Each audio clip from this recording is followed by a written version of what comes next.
नमस्कार दोस्तों, स्वागत है आपका ट्यूटोरियल में। तो फ्रेंड्स, हम लोग गोली दर्पण किस प्रकार से बनता है उसकी नोमेनक्लेचर, उसकी कुछ परिभाषाएं पढ़ चुके थे। नेक्स्ट हम देखते हैं गोली दर्पण के लिए वक्रता त्रिज्या एवं फोकस दूरी में संबंध आ गया है। ठीक है फ्रेंड्स, तो इसको पढ़ने के पहले हम कुछ चीज़ें रिवाइज कर लेते हैं और कुछ मैथमेटिक्स के कॉन्सेप्ट इसको जानना हमको जरूरी है, तभी हम ये रिलेशन जो है डिराइव कर पाएंगे। ठीक दोस्तों, पीएससी की परीक्षा में आपको ये सिलेबस दिया हुआ है, 10th के लिए भी उपयोगी है। ठीक है, तो ये देखते हैं हम। पहला है दोस्तों, मैं कुछ रिवाइज कर रहा हूँ जो पिछले चैप्टर में हम पढ़ चुके हैं। पहला है, हम भली बात ही पढ़ चुके हैं कि फोकस क्या होता है। जब समांतर किरणें, मुख्य अक्ष में समांतर किरणें दर्पण पर आपतित होती हैं तो परावर्तन पश्चात जिस बिंदु से होकर जाती है क्या कहते हैं? फोकस।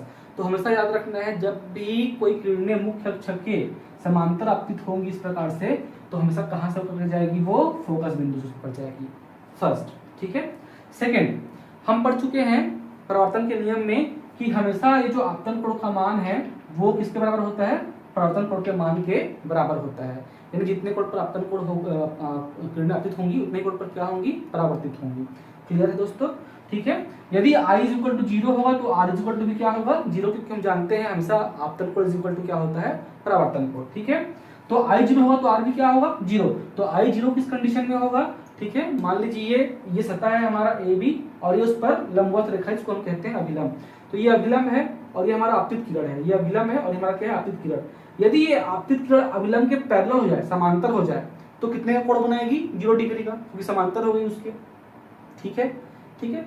तो ये जो परावर्तित किरण है ये भी क्या होगी? ये भी 0 डिग्री कोण बनाएगी। किससे? अभिलंब से, क्योंकि हम जानते हैं आपतन कोण क्या होता है? परावर्तन कोण। तो I = 0, तो R = क्या होगा? 0। इसका मतलब आपतित किरण और परावर्तित किरण दोनों ही क्या होगा? सतह के लंबवत। ठीक है, ये दोनों ही प्रकाश किरण क्या होंगे? सतह के लंबवत अर्थात अभिलंब की दिशा में होंगे। ठीक है, एक आएगी और एक क्या होगी? परावर्तित, जो कि I = 0 है तो R = भी 0। और 0 कब बनाएगा? जब वो अभिलंब के समांतर होगा, यानी सतह के क्या होगा? लंबवत। ठीक है। थर्ड है, कुछ मैथमेटिक्स का फार्मूला है। हम जानते हैं कि जब इस प्रकार से Z बनता है, ठीक है, जब Z बनता है तो यहाँ जो ये एंगल बनते हैं, इन एंगलों को बोला जाता है क्या? एकांतर कोण। ठीक है, या अल्टरनेट एंगल बोला जाता है। क्या बोलते हैं इनको? एकांतर कोण। ठीक है, तो ये जो एकांतर कोण है, ठीक है, जब ये Z बनेगा तो हमेशा ये कोण क्या होते हैं? आपस में बराबर होते हैं, मतलब कोण थीटा = क्या होगा? कोण बीटा। ठीक है, वो कहते हैं एकांतर कोण।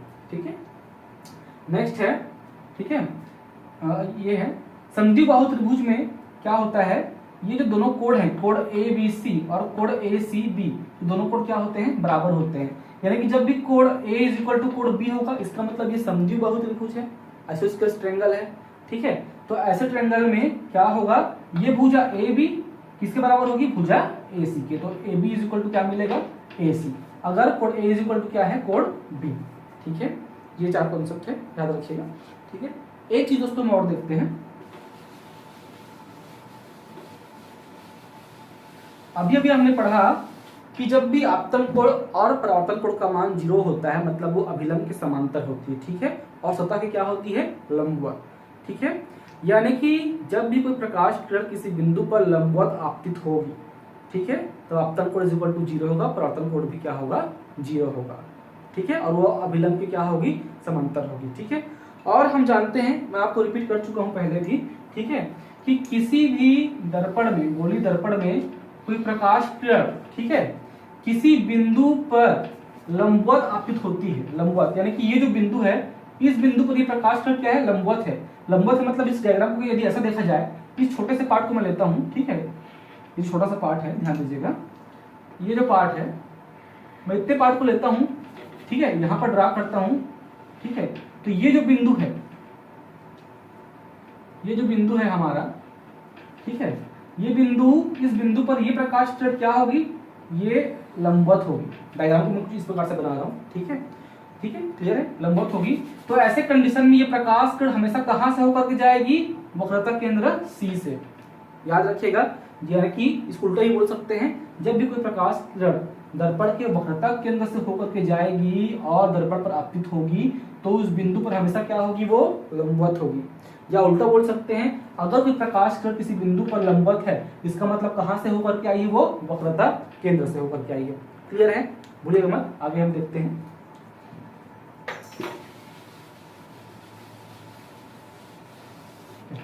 तो नेक्स्ट है गोलीय दर्पण की वक्रता त्रिज्या और फोकस दूरी में संबंध निकालना है हमको। फोकस दूरी कहने का मतलब ये जो डिस्टेंस है एफ से लेकर के पी तक, यानी ध्रुव से लेकर के फोकस के बीच की दूरी को हम बोलेंगे फोकस दूरी स्मॉल एफ, ठीक है। और क्या वक्रता त्रिज्या यानी कि सेंटर ऑफ कर्वेचर, वक्रता केंद्र से लेकर के ध्रुव मतलब पोल तक की दूरी को हम बोलेंगे क्या, वक्रता त्रिज्या, ठीक है। शो करेंगे आर से, ठीक है, यहां तक की दूरी जो है, ठीक है, इसको बोलते हैं वक्रता त्रिज्या आर, ठीक है। इसको एफ से पी तक की दूरी को बोलते हैं फोकस दूरी, एफ फोकल लेंथ, ठीक है। और रेडियस ऑफ कर्वेचर यानी कि वक्रता केंद्र, ठीक है। आइए तो देखते हैं। तो दोस्तों हम पढ़ चुके हैं आपतन कोण इक्वल टू क्या होता है, परावर्तन कोण, क्लियर है, ठीक है। तो मान लीजिए कोई एक प्रकाश किरण थी हमारे पास, इस प्रकार से इस बिंदु पर आपतित हुई, ठीक है। तो उसको क्या हो गया, दर्पण से परावर्तन हो गया और वो परावर्तित होकर के इस दिशा में आगे बढ़ती है, ठीक है। यदि हमको आपतित किरण और परावर्तित किरण का एंगल निकालना है तो क्या करना पड़ेगा, हमको इस बिंदु पर लंब डालना पड़ेगा। तो हमने यहाँ पर एक लंब डाल दिया इस प्रकार से, ये एक लंब डाल दिया हमने, ठीक है, लंब डाल दिया। तो लंब से जो आपतित किरण जो कोण बनाएगी कौन सा कोण होगा, आपतन कोण होगा। और लंब से, ठीक है, ये अभिलंब से जो परावर्तित किरण जो कोण बनाएगी कौन सा कोण होगा, परावर्तन कोण होगा। तो हम जानते हैं, क्या जानते हैं हम यहाँ पर कि आपतन कोण आई इज इक्वल टू क्या होता है, परावर्तन कोण आर होता है। पढ़ चुके हैं हम परावर्तन के नियम से, आपतन कोण इज इक्वल टू क्या होता है, परावर्तन कोण।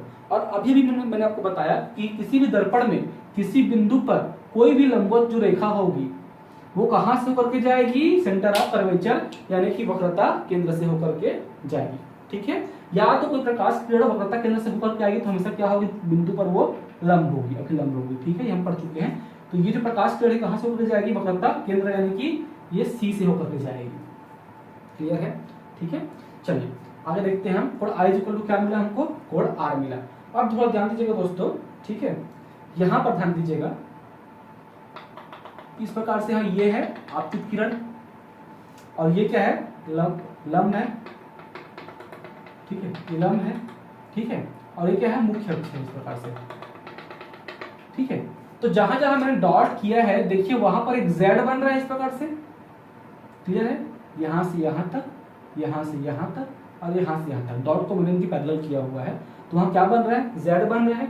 तो ध्यान दीजिए इस जेड में ये जो जेड बना यहां से ऐसा, फिर यहां से इस प्रकार से ऐसा और इस प्रकार से ऐसा, इस जेड में, ठीक है, इस जेड में ये कौन सा कोण हुआ हमारे पास, आई, और ये कौन सा कोण हुआ, अल्फा, ठीक है, ऐसा जेड बन रहा है, ध्यान दीजिएगा, ठीक है। ये पूरा यहाँ से यहाँ, फिर ये जो लंब है, लंब को सामने जो ऐसा और ये मुख्य अक्ष ऐसा, ठीक है। तो आई इज इक्वल टू क्या मिलेगा, कोण अल्फा, तो ये कौन से कोण है, अल्टरनेट एंगल है, ठीक है, एकांतर कोण जिनको हम बोलते हैं, तो वो क्या होंगे, आपस में बराबर होंगे, ठीक है। तो हमको यहाँ पर क्या मिलेगा, फिर से देखिए, यहाँ हमको मिलेगा कोण आई इज इक्वल टू क्या मिलेगा, कोण अल्फा मिलेगा, ठीक है। तो यहां पर हम लिख लेंगे क्या, एकांतर कोण, एकांतर कोण या आइसोस्केल्स एंगल, ठीक है।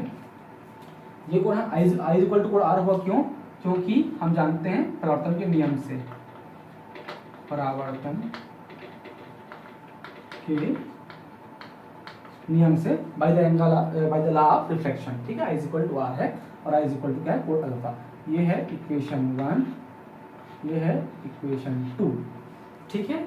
तो आई का मान आर के बराबर है और आई का मान अल्फा के बराबर है, ठीक है। दो I is equal to R and I is equal to alpha, ठीक है, so that the R will be equal to the alpha. इसलिए क्या होगा, परावर्तन कोण का मान किसके बराबर होगा, अल्फा के बराबर होगा, इस अल्फा के बराबर, ठीक है। तो यहाँ पर हम लिख सकते हैं दोस्तों, ठीक है, यहाँ पर हम लिख सकते हैं, अतः कोण आर जो है किसके बराबर होगा, कोण अल्फा, ठीक है। कोण आर किसके बराबर होगा, कोण अल्फा, ठीक है, ये हमको मिल गया। अब थोड़ा ध्यान दीजिएगा, तो ध्यान दीजिएगा, यहाँ पर एक त्रिभुज बन रहा है सी से लेकर के बी तक, बी से लेकर के एफ तक और एफ से लेकर के सी तक, ठीक है।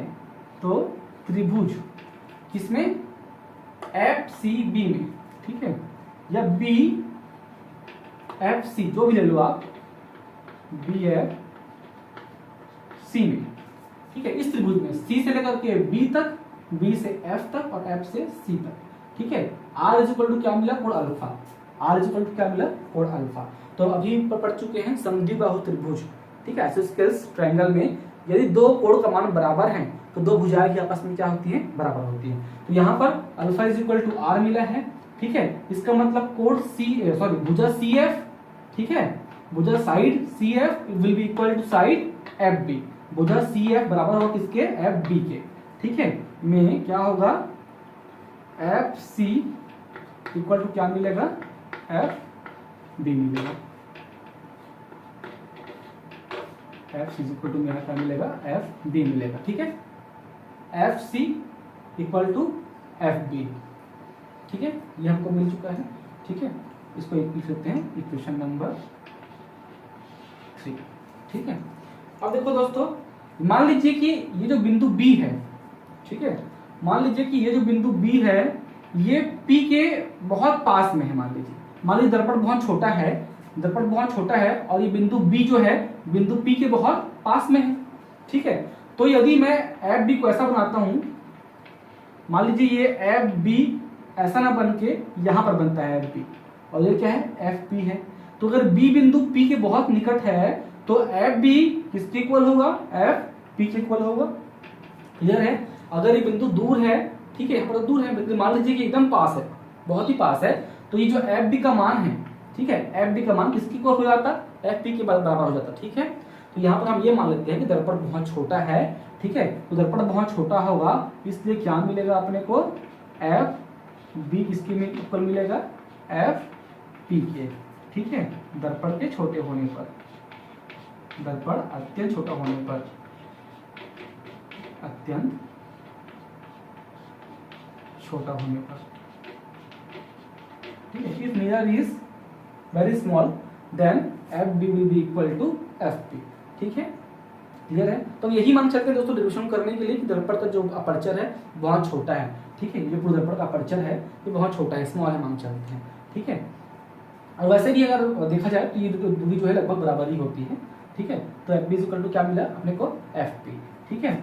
ये इसको मान लेते हैं इक्वेशन नंबर 4, ठीक है।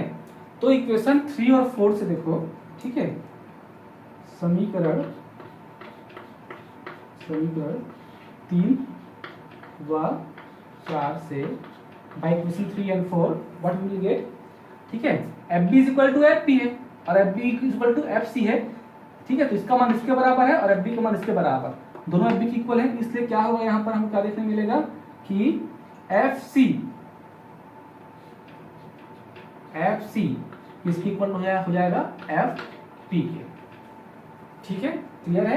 एफ सी किसकी इक्वल तो होगा, एफ पी के, एफ सी इक्वल मिला किसके, एफ पी के, क्यों मिला, क्योंकि एफ पी बी जो है, ठीक है, वो एफ बी की इक्वल है, ठीक है, और एफ सी भी जो है वो एफ बी की इक्वल है, इक्वेशन 3 एंड 4 से, इसलिए क्या मिला हमको, F C is equal to F P मिला, क्लियर है, ठीक है।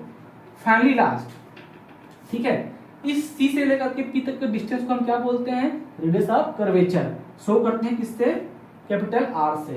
तो यहां से यहां तक का डिस्टेंस जो है उसको हम क्या लिख सकते हैं, ये दो पार्ट में डिवाइड है, सी से एफ तक और एफ से पी तक, ठीक है। तो पूरे डिस्टेंस को यानी कि किसको, सी पी को हम क्या लिख सकते हैं, ठीक है, एफ सी और प्लस एफ पी लिख सकते हैं, क्लियर है, ठीक है। एफ सी प्लस क्या हो गया, एफ पी हो गया, ओके। अब यहां पर देखिए एफ सी इक्वल टू क्या मिला है, एफ पी, इक्वेशन 5 नाम देते हैं इसको, एफ सी इक्वल टू क्या मिला है, एफ पी। तो इस इक्वेशन में, इक्वेशन 6 में, ठीक है, इस एफ सी को हम रिप्लेस कर सकते हैं किससे, एफ पी से। इक्वेशन 5 में हमको क्या मिला है, F C is equal to F P, तो इस एफ सी को रिप्लेस करते हैं एफ पी से, तो क्या मिलेगा हमको मिलेगा C P is equal to F P plus F P, ठीक है। तो ये इक्वेशन जो है क्या बन जाएगा, वो ये बन जाएगा C P is equal to 2 F P, ठीक है। 2FP हो गया। तो हमको यहाँ पर जो है FP ये क्या मिलेगा, CP divide by 2, CP divide by 2 हमको मिलता है FP का मान। ठीक है, यहाँ तक क्लियर दोस्तों। अब आगे देखो,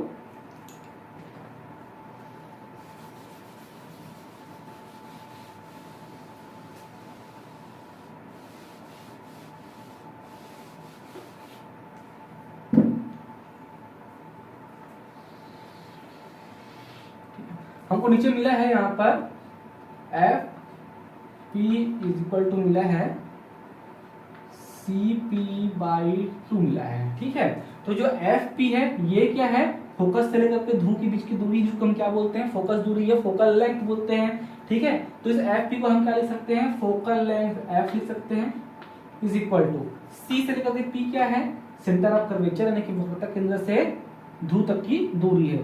सेंटर ऑफ कर्वेचर से पोल तक के बीच की डिस्टेंस को क्या बोलते हैं, रेडियस ऑफ कर्वेचर या वक्रता त्रिज्या R कहते हैं। तो CP को हम क्या लिखेंगे, CP को हम लिखेंगे R बाई क्या है 2। ठीक है, तो हमको यहाँ पर क्या देखने को मिला, हमको यहाँ पे देखने को मिला कि जो फोकस दूरी F होती है ये हमेशा वक्रता त्रिज्या की क्या होती है, आधी होती है। क्लियर दोस्तों, इसका मतलब ये निकला कि जब भी हम दर्पण के लिए मुख्य अक्ष ड्रा करेंगे और यदि हम किसी एक बिंदु पर क्या लेंगे, वक्रता केंद्र को लेंगे, तो उससे ठीक है यहाँ जस्ट हाफ पर, जस्ट आधी दूरी पर क्या होगा, हमारा फोकस बिंदु होगा F। ठीक है, जस्ट हाफ दूरी पे क्या होगा, फोकस बिंदु F होगा, क्योंकि F इज इक्वल टू क्या होता है, R/2। ठीक है, एक बार मैं आपको और इसको ठीक है डिफाइन करता हूँ कैसे कैसे हुआ। ठीक है, टफ नहीं, बिल्कुल इजी दोस्तों, देखते जाइए। पहले हम क्या किए, एक प्रकाश किरण लिए मुख्य अक्ष के समांतर, कहां से होती वो, फोकस से, क्योंकि हम जानते हैं हम सब फोकस से होकर जाती है। ठीक है, तो इस बिंदु पर जहां पर प्रकाश किरण आपतित हुई, हम एंगल निकालने के लिए अपवर्तन कोण और प्रवर्तन कोण, एंगल ऑफ इंसिडेंस और एंगल ऑफ रिफ्लेक्शन निकालने के लिए एक लंब डालते हैं। ठीक है, ये एक लंब डाल दिए तो हम जानते हैं ठीक है कि दर्पण में किसी बिंदु पर कोई भी यदि लंब होगा तो वो लंब हमेशा कहां से होकर के जाएगा, वक्रता केंद्र यानी कि सेंटर ऑफ कर्वेचर से होकर के जाएगा। यदि कोई भी हम परपेंडिकुलर ड्रा करते हैं ठीक है मिरर में किसी भी पॉइंट पर, ठीक है, तो ये हमारा लंब है। ठीक है, कहां से होकर गया, सी से होकर गया। ठीक है, क्लियर है। अब हम जानते हैं यहाँ पर कि अपवर्तन कोण का मान किसके बराबर होता है, परावर्तन कोण के मान। ठीक है, किस कहां से, परावर्तन के नियम से, by the rule of the reflection we know the angle of incidence is equal to the angle of reflection. तो इसलिए हमको यहाँ पर क्या देखने को मिला कि अपवर्तन कोण I बराबर हो किसका, परावर्तन कोण R के। तो I इज इक्वल टू क्या मिला, R, परावर्तन के नियम से। ठीक है, और हम जानते हैं एकांतर कोण का मान बराबर होता है त्रिभुज में, जब भी z बनता है तो एकांतर कोण का मान क्या होता है, बराबर। तो यहाँ पर हमको एक z मिल रहा है यहाँ से यहाँ तक, ठीक है, B बिंदु से C, फिर C से P तक, पूरा ये एक z हमको मिला यहाँ पर। ये एकांतर कोण बन गया। कौन कौन सा बनाया एकांतर कोण, कोण I और कोण अल्फा क्या बना रहे हैं, एकांतर कोण बना रहे हैं, आइसोस्केल्स सॉरी अल्टरनेट एंगल बना रहे हैं। ठीक है, तो यहाँ पर क्या मिल गया, I इज इक्वल टू क्या मिल गया, अल्फा मिल गया। ठीक है, तो I का मान R के बराबर है, I का मान अल्फा के बराबर है, इसलिए R का मान किसके बराबर हो गया, अल्फा के मान होगा। ठीक है, क्लियर है। अब देखो त्रिभुज BFC में, ठीक है, त्रिभुज B, ठीक है, FC में, BFC में, ठीक है, ठीक है, ट्रायंगल BFC में, ठीक है, FC इज इक्वल टू क्या होगा, FB, यानी कि ये डिस्टेंस FC और FB बराबर होगा। इसलिए बराबर होगा क्योंकि हमको R इज इक्वल टू क्या मिला है, अल्फा, और हम जानते हैं समद्विबाहु त्रिभुज में, ठीक है, आइसोस्केलेस ट्रायंगल में दो कोण का मान यदि बराबर होता है तो दोनों भुजाएं भी क्या होती हैं, आपस में बराबर होती हैं। तो अल्फा का मान R के बराबर मिला है, इसलिए CF इज इक्वल टू क्या हो गया, FB, FC is equal to क्या हो गया, FB, CF बोलो या FC बोलो, ठीक है, FC इज इक्वल टू क्या हो गया, FB। ठीक है, क्लियर है। तो अब देखिए FB इज इक्वल टू हमने FP लिया है, ठीक है, यानी कि F से लेकर के B तक के डिस्टेंस को इक्वल माना है किसके, F से लेकर के P तक के डिस्टेंस को, क्योंकि हमने यहाँ पर ये मान लिया कि दर्पण का अपर्चर बहुत छोटा है। ठीक है, तो दर्पण का अपर्चर बहुत छोटा होने से ये B बिंदु क्या होगा, P के एक्चुअल में बहुत नजदीक होगा। ठीक है, अगर ये बहुत नजदीक होगा तो जो F से लेकर के B तक का जो डिस्टेंस है वो F से लेकर के P तक के डिस्टेंस के ऑलमोस्ट लगभग इक्वल होगा, इसलिए FB इज इक्वल टू हमने FP मान लिया। ठीक है, इसको नाम दिया समीकरण 4 नाम दे दिया। ठीक है, तो इक्वेशन 3 और 4 से क्या मिला अपने को, FB का जो वैल्यू है, ये जो FB का वैल्यू है ये FC की इक्वल है, ठीक है, और एफ बी की वैल्यू एफ पी के भी इक्वल है, इसलिए जो एफ सी किसके इक्वल हो गया, एफ पी के। तो एफ सी किसके इक्वल हो गया, एफ पी के। ठीक है, क्लियर है। अब हम जानते हैं दोस्तों कि यहाँ से यहाँ तक का डिस्टेंस ये क्या है, वो होता त्रिज्या है, सी से लेकर पी तक का डिस्टेंस। तो ये दो भागों में है, सी एफ और एफ पी। तो उसको क्या लिख लिए, सी पी को हम सी एफ या एफ सी प्लस क्या लिख लिए, एफ पी। और हम जानते हैं एफ सी किसके इक्वल मिला है हमको, एफ पी के इक्वल मिल चुका है पहले इक्वेशन से। ठीक है, तो उसको हम रिप्लेस कर दिए, यहाँ पर एफ सी को रिप्लेस कर दिए किससे, एफ पी से। तो सी पी इक्वल टू क्या हो गया, F P plus F P. तो ये हो गया, क्या हो गया, 2 एफ पी हो गया। ठीक है, तो एफ पी इक्वल टू क्या हो गया, सी पी बाई 2। ठीक है, एफ पी इक्वल टू क्या हो गया, सी पी बाई 2। तो एफ पी क्या है, फोकस से लेकर के वो तक का डिस्टेंस।